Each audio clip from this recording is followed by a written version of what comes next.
Okay, our next question says to use one application of the trapezoidal rule to approximate the following integral. And that's asking us to use the second derivative to explain why the approximation underestimates the integral.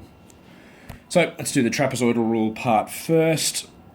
Now, this is not something that I know what it looks like, but it doesn't really matter because I always do these questions by just drawing some function. There's 1, there's 5, really only interested in what's going on between here.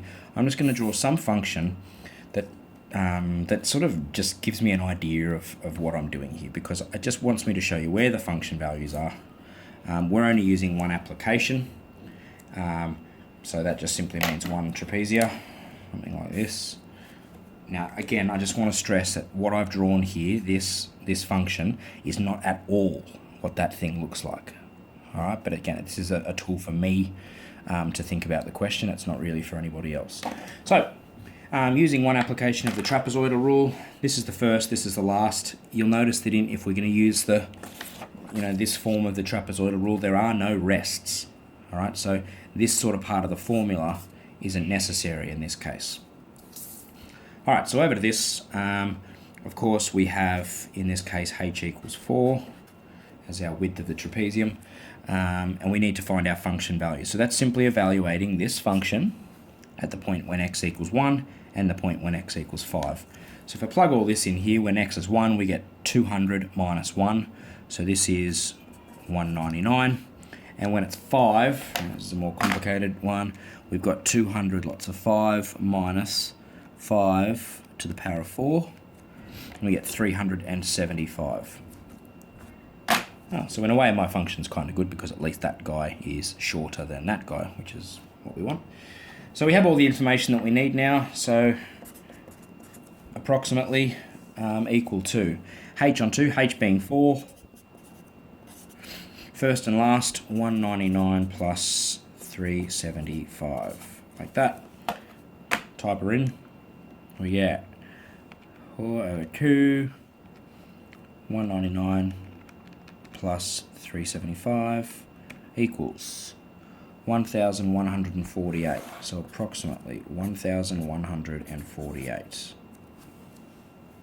Now, the next part of the question says to use the second derivative to explain why the approximation underestimates the integral. And recall that the trapezoidal rule, when we have concave down functions, so for instance something like concave up functions like this, if we were to use the trapezoidal rule here, right, notice that the area of the trapezium, right, which is sort of this black bit, is bigger than the area of the actual area under the curve. So it's overestimating our area. And obviously the other way around, when it's concave down, we find that our trapezium underestimates the area. So what it wants us to do is use a second derivative, because we know that the second derivative talks about concavity. So we need to show that within this domain from 1 through to 5, the second derivative is going to be negative, which means that the function is concave down, which means that the trapezoidal rule underestimates the area. So we have to go to our second derivative. So recall that our function is 200x minus x to the power of 4. Let's call that y. Differentiate once, we get 200 minus 4x cubed. And then the second derivative, which is equal to minus 12x squared. Now, we want to sort of prove that this between 1 and 5 it's always negative for concave down. And I think it's very clear to see that it actually extends beyond that. This is always going to be negative because whatever value I plug in place of x here, the x squared is always going to be positive. The minus 12 means that this entire quantity here is always going to be negative. So what that means is the function is always concave down. So therefore, function is concave down.